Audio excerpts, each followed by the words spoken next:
Cristo Rei é um dos bairros mais carentes de infraestrutura de Cachoeira do Sul. A região, que era uma área verde, sofre as consequências da ocupação desordenada. Há cerca de 50 anos, antes de ser um bairro, essa região era considerada área verde. E com o passar do tempo, a ocupação desenfreada e ilegal tornou a situação irreversível. E remover famílias inteiras daqui se transformou em missão impossível. E por todo esse contexto, a falta de uma infraestrutura básica comum a todas as áreas residenciais aqui não existe. É calçamento, esgoto que nós não temos. Tá? Aí tem essa caixa ali, que dia de chuva quando vem, tu não aguenta dentro de casa o fedor. Tá? Que é a mesma coisa que tu dá no esgoto dentro de casa. E o resto é isso aí, ó. E a sujeirama que tá, e tudo entupido. Porque aí desce água lá de cima aqui, a água de cima aqui, vem e entra pelos pátios aqui, aí vira uma bagunça brava, né? O único problema que nós temos aqui é o esgoto. Que eu mesmo aqui tenho que pedir para passar dentro dos pátios, para largar lá fora. Se tivesse esgoto para nós, não precisava nada mais.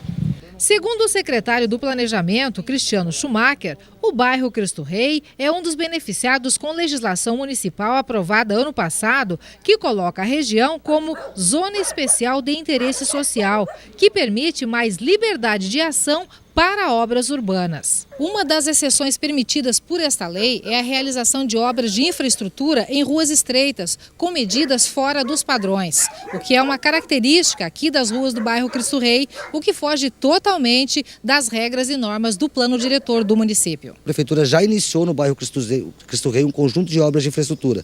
Nesse momento estão sendo pavimentadas 3 ruas, começa agora nos próximos dias a 4ª rua, que faz todo o corredor do fundo do presídio.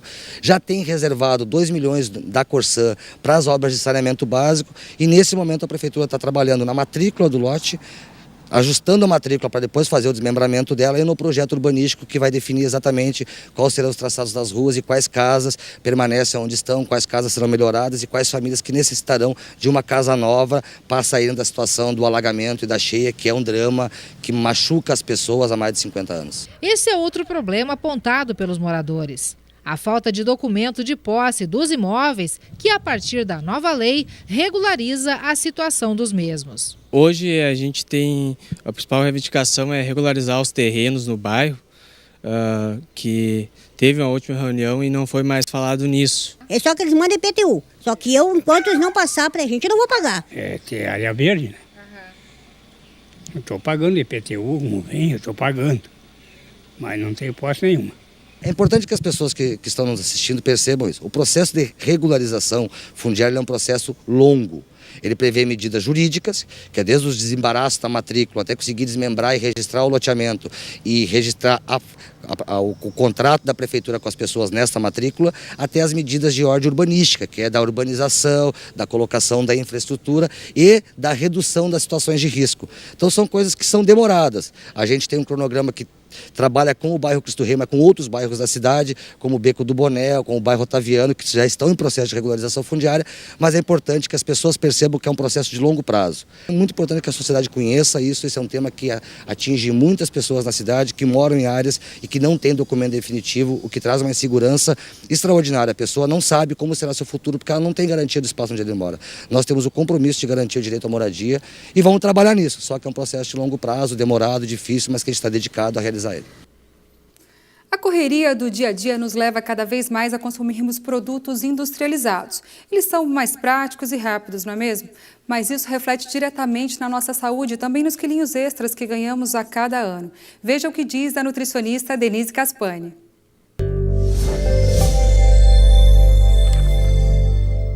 Olá, tudo bem? Você já parou para pensar sobre o que é comida de verdade? A indústria de alimentos evoluiu muito nos últimos 50 anos, cada vez mais diversificada e oferecendo tentadoras formas práticas e rápidas de preparo e consumo. Até que ponto esses alimentos são saudáveis? Como as pessoas deixaram de consumir comida de verdade e passaram a consumir em grande quantidade alimentos processados? Façamos um comparativo. Décadas atrás, no café da manhã e da tarde, sempre tinha café da tarde. O que as pessoas consumiam? Um leitinho, pão com manteiga. Hoje em dia, o leite ganhou achocolatado, o pão deu lugar à bolacha, A manteiga deu lugar à margarina ou à maionese. Usa-se muito misto quente, enroladinho de salsicha, pastel, bolachas recheadas, sucos industrializados ou, o que é pior, refrigerantes. No lanche da tarde, muitas vezes é consumido salgadinho com refrigerante. Inclusive, adultos têm essa prática. No almoço e jantar, era consumido arroz, feijão, carne, saladas. Às vezes, algum outro alimento complementar, que chamamos de guarnição, como um soufflé, por exemplo. Como sobremesa, frutas in natura ou em calda, goiabada, rapadura, pudim, arroz de leite, sagu, ambrosia. Hoje em dia, o jantar é quase sempre lanches rápidos, como pizzas, cheeseburgers, pastéis. Usa-se muito o macarrão do tipo instantâneo, que é frito antes, por isso cozinha rápido e tem maior tempo de prateleira. Empanados congelados e embutidos, feitos a partir de cortes e pedaços não nobres das carnes, com alto teor de gordura e sódio, além de muito aditivo químico para conservar, dar cor e sabor. Entre eles os hambúrgueres, nuggets e salsichas. Grande parte da população aderiu ao suco em pó, que é quase tão prejudicial à saúde quanto o refrigerante. Só não possui o gás. Com alto teor de açúcar e aditivos químicos, não agrega nenhum valor nutricional à alimentação. O próprio refrigerante, que anos atrás fazia parte de festas, viagens e outras situações especiais, hoje em dia compete na mesa com o arroz e o feijão. Isso para não falarmos das verduras e legumes, coitadinhas, sempre relegadas a último plano. As sobremesas caseiras deram lugar ao chocolate e bombons com recheios ricos em gordura e açúcar, sorvetes e doces à base de leite condensado e creme de leite.